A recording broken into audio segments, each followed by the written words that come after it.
بسم اللہ الرحمن الرحیم۔ فلسطین اس وقت صلیبیوں کے پاؤں تلے قرار رہا تھا۔ یروشلم صلیب پر لٹکا ہوا تھا اور اس مقدس شہر سے خون رس رہا تھا۔ وہاں کے مسلمان جو صلیبیوں کے ظالمانہ استبداد کے شکنجے میں آئے ہوئے تھے، پس رہے تھے، تڑپ رہے تھے اور صلاح الدین ایوبی کا انتظار کر رہے تھے۔ ان تک یہ اطلاعات پہنچ چکی تھی کہ سلطان صلاح الدین ایوبی فلسطین کی سرزمین میں داخل ہو چکا ہے اور شوبک کا قلعہ مسلمانوں کے قبضے میں ہے۔ یہ ان کے لیے خوشخبری تھی، مگر یہ خوشخبری پیغام اجل ثابت ہوئی۔ صلیبیوں نے شوبک کی شکست کا انتقام یروشلم اور دیگر شہروں اور قصبوں کے مسلمانوں سے لینا شروع کر دیا تھا۔ وہ مسلمانوں کو مردہ کر دینا چاہتے تھے تاکہ وہ جاسوسی نہ کر سکے اور حملے کی صورت میں صلاح الدین ایوبی کی مدد کرنے کی جرات نہ کریں۔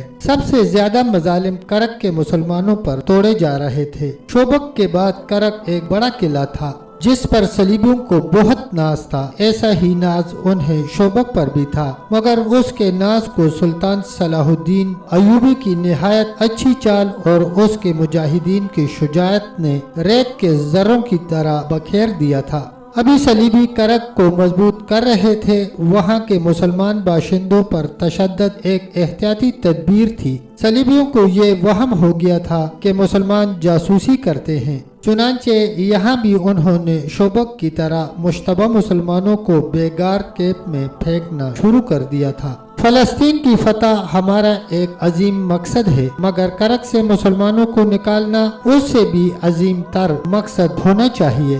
جاسوسوں کے ایک گروہ کا سربراہ سلطان صلاح الدین ایوبی کو بتا رہا تھا۔ وہ طلت چنگیز نام کا ایک ترک تھا جو 6 جاسوسوں کو شوبک سے بھاگے ہوئے عیسائی باشندوں کے بہروت میں کرک لے گیا تھا۔ وہ 3 مہینوں بعد واپس آیا تھا۔ سلطان صلاح الدین ایوبی کو علی بن سفیان کی موجودگی میں وہاں کے حالات بتا رہا تھا۔ صلیبی فوج جو بھاگ کر کرک پہنچ چکی تھی، اس کے متعلق اس نے بتایا کہ خاصی بری حالت میں ہے اور فوری طور پر لڑنے کے قابل نہیں۔ اس ہاری ہوئی فوج نے کرک میں جاتے ہی مسلمانوں کا جینا حرام کر دیا تھا۔ اندھا دھند گرفتاریاں شروع ہو گئیں۔ مسلمان عورتوں نے باہر نکلنا چھوڑ دیا ہے۔ جہاں کسی مسلمان پر ذرا سا شک ہوتا ہے، اسے پکڑ کر بیگار کیمپ میں لے جاتے ہیں، جہاں انسان ایسا مویشی بن جاتا ہے جو بول نہیں سکتا، صبح کے اندھیرے سے رات کے اندھیرے تک کام کرتا ہے اور سوکھی روٹی اور پانی پر زندہ رہتا ہے۔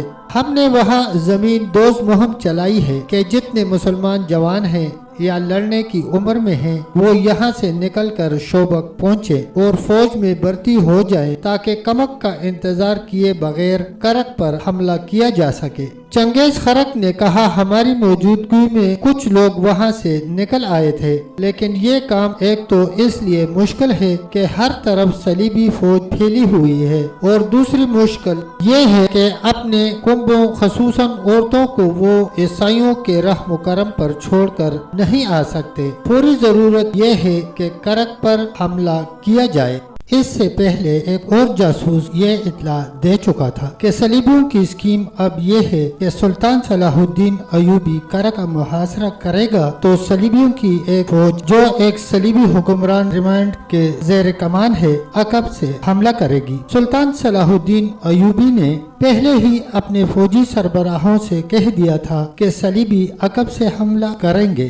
اس صورتحال کے لیے اسے زیادہ فوج کی ضرورت تھی۔ اس نے چنگیز کو رخصت کر کے علی بن سفیان سے کہا، جذبات کا تقاضا یہ ہے کہ ہمیں فوراً کرک پر حملہ کر دینا چاہیے۔ میں اچھی طرح اندازہ کر سکتا ہوں کہ وہاں کے مسلمان کس جہنم میں پڑے ہوئے ہیں، لیکن حقائق کا تقاضا یہ ہے کہ اپنی صفوں کو مستحکم کیے بغیر آگے ایک قدم نہ اٹھاؤ۔ ضرب اس وقت لگاؤ جب تمہیں یقین ہو کہ کاری ہوگی۔ ہم ان عورتوں اور بچوں کو نہیں بھول سکتے جو دشمن کے ہاتھوں ذلیل اور خوار اور قتل ہو رہے ہیں۔ یہ ہمارے گمنام شہید ہیں۔ یہ قوم کی عظیم قربانی ہے۔ میں انہی کی آبرو اور انہی کے وقار کے لیے فلسطین لینا چاہتا ہوں۔ اگر میرا مقصد یہ نہ ہو تو جنگ کا مقصد ڈاکہ اور لوٹ مار رہ جاتا ہے۔